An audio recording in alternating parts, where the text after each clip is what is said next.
Hello soul family, कैसे हो आप सभी लोग। I hope you are good and fine. आज मैं ऐसे टॉपिक पे बात करूँगी जो बहुत ही इमोशनल है और ये मेरे दिल को कहीं ना कहीं दुखाती है। मेरे दिल को अंदर से एक एक अंदर से एक बाढ़ सा आता है, दुख सा होता है, चिंता होने लगती है कि ये क्यों हुआ, कैसे हुआ, वाई। एक क्वेश्चन मार्क बन जाता है। लेकिन दूसरी तरफ ये भी सोचती हूँ कि ये तो संसार में होना ही है, जो आया है वो जाएगा। तो दोस्तों, ये सारी जो चीज़ें हैं हम लोग को कहीं ना कहीं वीक कर देती हैं, लेकिन हमारे अंदर एक जो शक्ति होती है वो हम लोगों को पावर में लाती है और आगे बढ़ने की प्रेरणा देती है। तो दोस्तों, इस संसार के मोह माया में जो हम लोग फंस जाते हैं, हमारी फैमिली होती है, दोस्त होते हैं, रिश्तेदार होते हैं, तो उनसे हमारा संबंध अच्छा बना रहता है और उनमें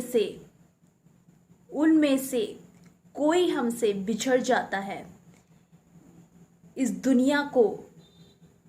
दुनिया से वो अलविदा कह लेता है किसी वजह से, रीज़न से।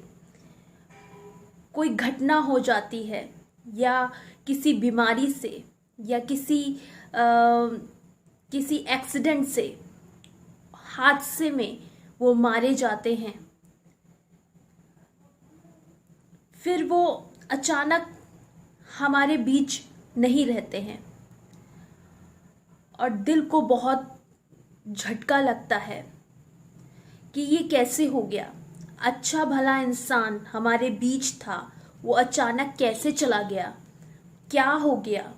ईश्वर को कहते हैं, इतनी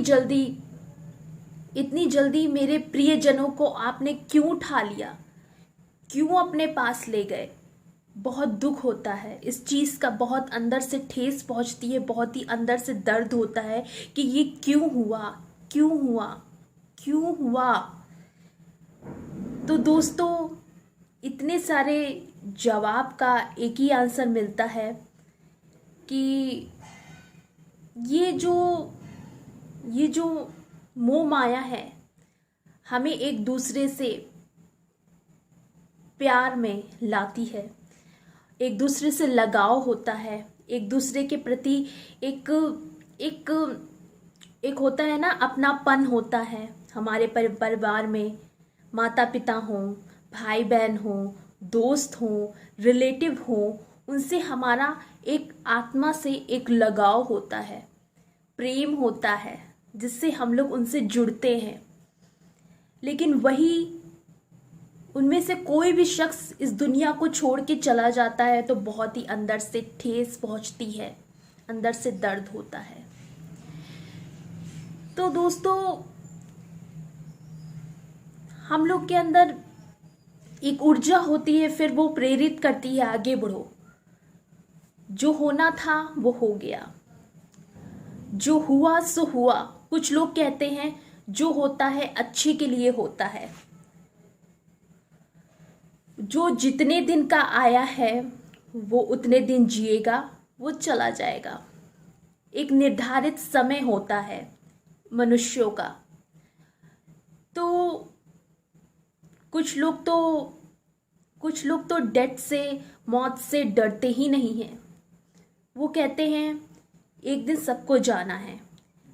लेकिन दोस्तों, कभी कभी एक सवाल आता है, इतनी जल्दी क्यों चले गए।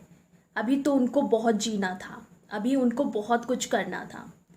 हमारे एक रिलेटिव में ही थे, दूर के रिलेटिव में, तो उनके बच्चे 3 बच्चे छोटे छोटे, अभी वो ठीक से उनको दुनियादारी नहीं आती है। उनके पिता का देहांत हो गया अभी हाल ही में, कोरोना की वजह से हाल ही में उनका देहांत हो गया। उनकी वाइफ बिल्कुल यंग है और आज वो अकेली है, अपने बच्चों को संभाल रही है, जिम्मेदारी निभा रही है पिता के जाने के बाद। 3 बच्चे छोटे छोटे, सोचिए उस माँ पे क्या बीत रही होगी, उन बच्चों पे क्या बीत रही होगी जो पिता का साया नहीं है उनके सर पे। तो ये सुन के मुझे बहुत ठेस पहुंचती है, बहुत दुख लगता है कि क्यों हुआ ये सब। तो दोस्तों फिर भी वो लोग संभलते हैं, एक ऊर्जा है उनको समझाती है कि आगे बढ़ो। ये ईश्वर की ही शक्ति होती है कि मनुष्यों को ऊर्जा देती है। क्या हुआ, आपके बीच वो इंसान नहीं रहा, लेकिन आपके पास अभी भी बहुत कुछ है आगे करने के लिए।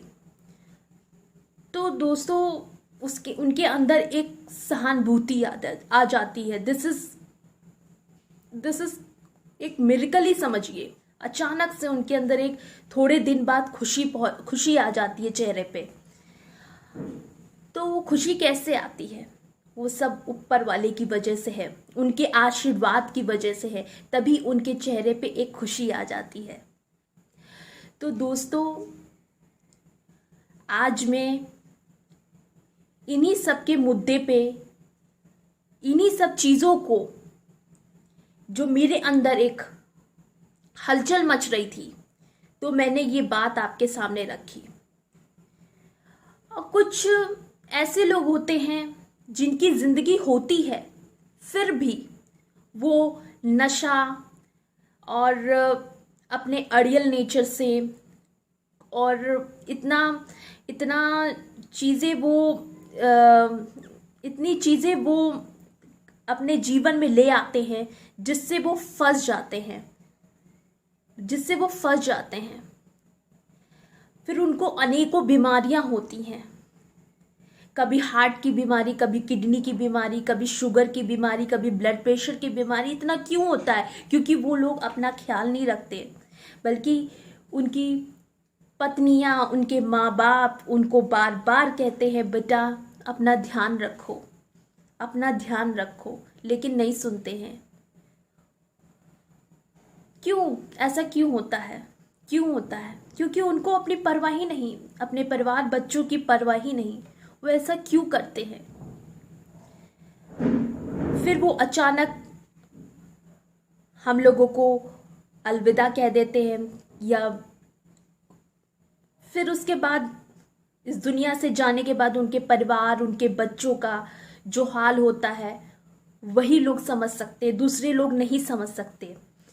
इसीलिए दोस्तों अपने आप का बहुत ख्याल रखें, बहुत ध्यान दें, बाहर के खाने से बचे, घर का शुद्ध देसी आहार लें, जिससे हमारे शरीर में ऊर्जा बनी रहे, शक्ति बनी रहे और हमारी ज़िंदगी में एक अनुकूल चीज़ें हों, जिससे आने वाले लोगों को भी प्रेरित करें, जो हमसे जुड़े हुए हैं।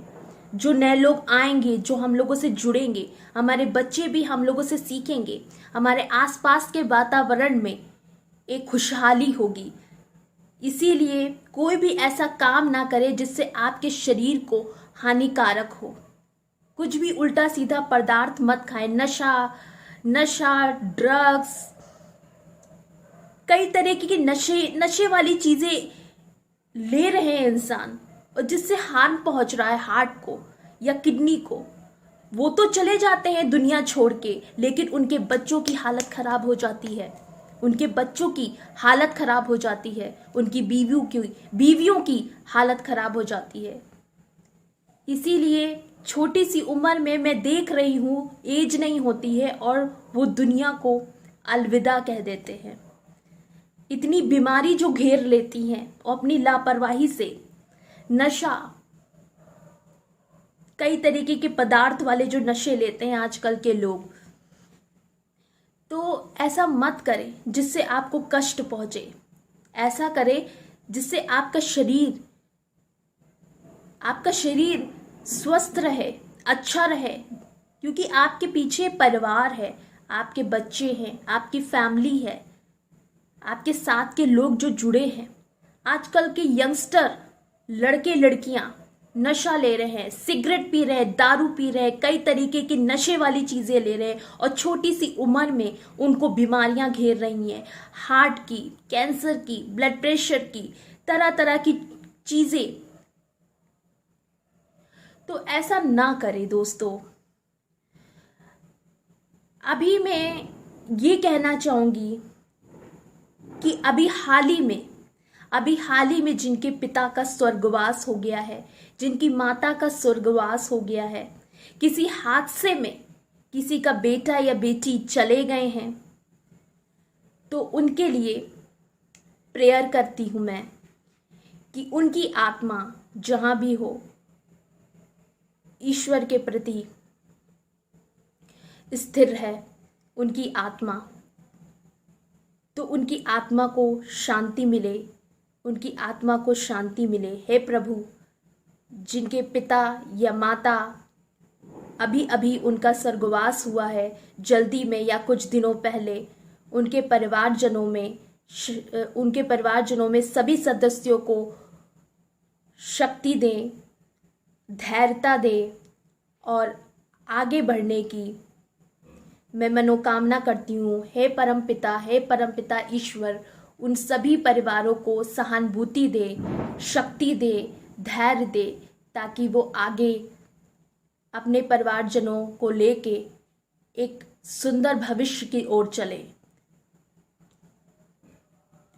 उन सभी परिवारजनों का मैं आज ये प्रार्थना करती हूँ कि उनके पिता या माता में से कोई भी अभी जल्दी हाल ही हादसे में या किसी बीमारी की वजह से वो गुजर चुके हैं, तो उनके लिए मैं प्रार्थना करती हूँ उनके सभी परिवार को शांति मिले और उनके अंदर एक शक्ति आए जो आगे बढ़े और भविष्य में वो अच्छा करे, ताकि वो साइकिल रिपीट ना हो जो उनके बड़े बुजुर्ग कर गए। उनके जो आने वाली जनरेशन है वो आगे बढ़े। हे परमपिता, उनको आशीर्वाद दे, उनको शक्ति दे, उनको सहानुभूति दे, वो आगे बढ़े और शक्तिशाली बने। आगे कुछ नया करना है, इस दुनिया में दिखा देना है, आगे ये सब ना हो। जो गया वो गया, पास्ट इज ओवर। अब फ्यूचर में जो होगा उसके बदलाव के लिए अभी से तैयारी करें और अपने आप को सुरक्षित रखें, अच्छा खाएं, अच्छा पिए और स्वस्थ रहें और मन में एक अच्छी अच्छी कल्पनाएं पैदा करें, जिससे आने वाले कल में सभी लोग आपकी वजह से सुरक्षित रहें और खुशहाल रहे। तो ये मेरी प्रार्थना है आप सभी से, जो मेरे इस वीडियो को देख रहे हैं, सुन रहे हैं। ध्यान से आप लोग अपने आप को पूरी तरीके से मोटिवेट करें, कुछ भी ऐसा ना करें, कुछ भी ऐसा नशा पदार्थ ना लें। ये मेरा कहना है। अगर मेरी बात को आप समझ रहे हो, एक चीज़ों को गहराई से ले रहे हो मेरी बातों को, तो आप इस चीज़ को बहुत ध्यान से समझें, क्योंकि ये ज़िंदगी बहुत खूबसूरत है। इसको प्यार से जिए, शांति से जिए। कोई भी ऐसा काम ना करें जो आपको जल्दी इस दुनिया से रुखसत होना पड़े, जाना पड़े। कोई भी ऐसा नशा पदार्थ मत ले, क्योंकि आपकी फैमिली, आपके बच्चे आपके साथ हैं, वो आप ही के लिए हैं, आप ही की वजह से वो स्वस्थ हैं। आप ऐसा कुछ मत करें। सभी जेंट्स जितने लोग हैं, मेल्स की बात कर रही हूँ, वो ज़्यादा नशा पत्ती ले रहे हैं, तो इसीलिए अपने आप का ध्यान रखें। बस मैं आज के इस वीडियो में यही कहना चाहूँगी। मेरी प्रार्थना आप लोगों को शक्तिशाली बनाए। हे परमपिता, उन सबका बहुत ख्याल रखें जो अभी जो इस दुनिया से अलविदा कह चुके हैं किसी वजह से, कोई रीज़न से उनको जाना पड़ा, कोई हादसे से, एक्सीडेंट से, बीमारियों से, उन सभी परिवारजनों को सहानुभूति दें। जय हिंद।